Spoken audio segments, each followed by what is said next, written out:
one they hadn't accounted for in their careful calculations. I should have burst through the door.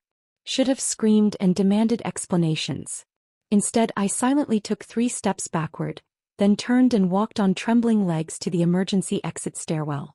Only there, in the cold concrete enclosure, did I allow myself a single shuddering breath. My father had built his construction company from nothing, working 60-hour weeks for decades. Always understand the full blueprint before you start building, he'd told me countless times. Now, I needed the complete picture of what I was facing. Inside my office, I locked the door and sank into my chair, mind churning through every business document Colton and I had signed together. The prenuptial agreement I'd thought was a formality. The operating agreement for Meridian Tech that established ownership stakes. The Richardson contract waiting for signatures that would triple our company's value overnight. While my computer booted up, I slipped off my wedding ring and placed it on the desk. 3 carats of diamond that had once symbolized promise now looked like nothing more than a transaction cost. A down payment Colton had made on access to my inheritance. I opened our secure document server and began methodically downloading everything. Financial records, contracts, emails, meeting minutes.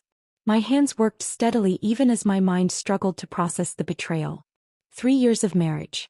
5 years of partnership. All of it built on calculations I hadn't been privy to. My phone buzzed with a text from Colton. How did Richardson meeting go? Home late tonight. Big project with marketing team. With marketing team. With Lydia. I typed back. Meeting great. Deal almost closed. Take your time tonight. As I hit send, a strange calm settled over me. Colton believed he had mapped out every possible reaction I might have, every emotional response to his practiced betrayal. He thought he knew exactly who I was and what I would do. But he had made a critical miscalculation. He had never actually seen me fight for something, because until now I'd believed we were fighting together. He'd never witnessed what I was capable of when cornered because he'd always positioned himself as my ally, never my opponent. I opened my contacts and scrolled to a name I hadn't called in months. Marcus Devereaux, my father's attorney. The man who had handled his estate and advised me on my inheritance. The man who had gently suggested a more thorough prenuptial agreement, which I had politely declined. Marcus? It's Riley Jensen. I need your help with something urgent and completely confidential. As I explained the situation, my voice remained steady, a stark contrast to the Riley that Colton had so confidently described in the conference room. The Riley who would cry, beg, and promise to change. That woman no longer existed. In her place stood someone with a clear objective and the resources to achieve it.